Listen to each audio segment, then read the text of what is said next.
palabra la legisladora Esther Cuesta.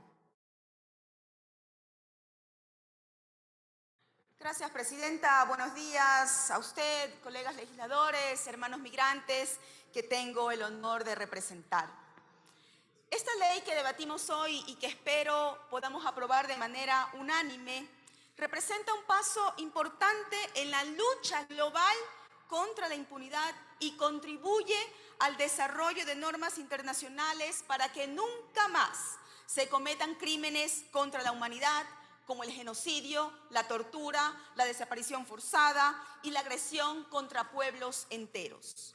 Quiero reconocer el trabajo de la Comisión de Relaciones Internacionales y Movilidad Humana, a sus miembros, por el debate que generó y el consenso que logró con todos los sectores políticos que reconocieron la necesidad de contar con esta ley.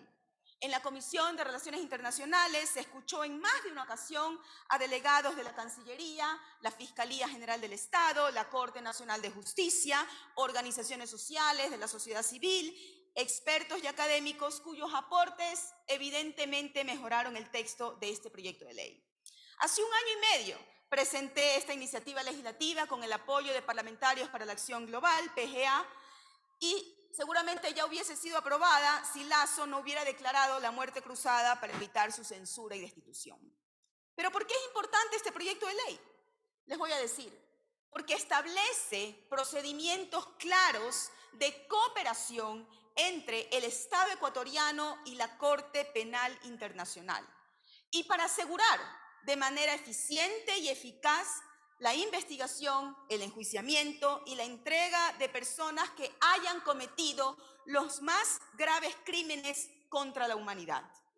El cometimiento de delitos contra la humanidad ha sido parte de la historia humana que debemos erradicar.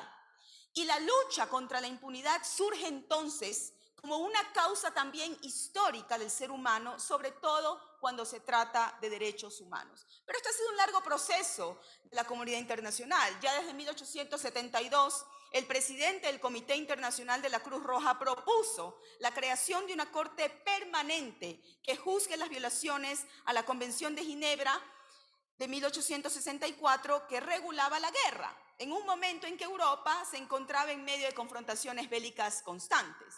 Después de lo que conocemos como la Primera Guerra Mundial, se instauró por primera vez un tribunal internacional que procesó y sancionó al Kaiser y a los criminales de guerra alemanes. Con el fin de lo que conocemos como la Segunda Guerra Mundial y debido a las atrocidades cometidas, se crearon los tribunales que conocemos de Nuremberg y Tokio. Y ya en 1948, la Asamblea General de la ONU delegó a la Comisión de Derecho Internacional estudiar la conveniencia de crear un órgano judicial internacional permanente. Esa es la importancia. Y en 1953, esta comisión presentó a la Asamblea General el proyecto de Tribunal Penal Internacional. En 1990, los conflictos de Bosnia, Herzegovina, Croacia y Ruanda llevaron a que el Consejo de Seguridad de la ONU estableciera dos tribunales ad hoc, el Tribunal de la ex Yugoslavia y el Tribunal de Ruanda. Y luego de varias reuniones de los Estados miembros de la ONU, en julio de 1998 se aprobó el Estatuto de la Corte Penal Internacional en la Conferencia de Plenipotenciarios reunidos en Roma. Han pasado 25 años desde que se instituyó la Corte Penal Internacional y a pesar de estos enormes esfuerzos de la comunidad internacional, el cometimiento de graves crímenes contra la humanidad y la impunidad no han dejado de ocurrir por los intereses geopolíticos de las grandes potencias mundiales. En América Latina, la lucha contra la impunidad ha sido particularmente intensa. En muchos países de la región, las dictaduras militares y otros regímenes autoritarios cometieron graves violaciones de los derechos humanos, como la desaparición forzada de personas, la tortura y el asesinato de opositores políticos y otros grupos vulnerables durante décadas. Las víctimas y sus familias han luchado por la verdad, por la justicia, la reparación integral y la reconciliación social para reconstruir el tejido social y rehacer sus proyectos de vida. Así en los años 70, organizaciones de derechos humanos, como las Madres y Abuelas de Plaza de Mayo en Argentina y los comités de madres y familiares de detenidos y desaparecidos en México, comenzaron a exigir el paradero de sus seres queridos desaparecidos y a denunciar las violaciones de derechos humanos perpetradas por los regímenes autoritarios. Si bien el Estatuto de Roma establece un marco general de cooperación y asistencia judicial, en Ecuador aún no contamos con procedimientos específicos de acuerdo a la institucionalidad del país, tales como tramitar las solicitudes de la Corte, establecer los mecanismos de la entrega de personas a la CPI, la detención provisional, las consultas con la Corte Penal Internacional, la renuncia a la inmunidad y otras formas de cooperación. Y este vacío normativo es precisamente lo que buscamos llenar con esta ley, colegas legisladores, y con su apoyo.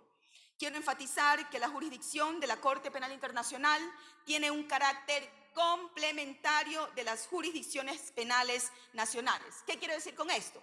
Que los estados, en primera instancia, tenemos la responsabilidad de procesar a los responsables de los más graves crímenes contra la humanidad. Pero si no somos capaces de hacerlo y dejamos esos casos en la impunidad, le otorgamos a la Corte Penal Internacional la jurisdicción y la competencia para hacer justicia y evitar la impunidad. De eso se trata.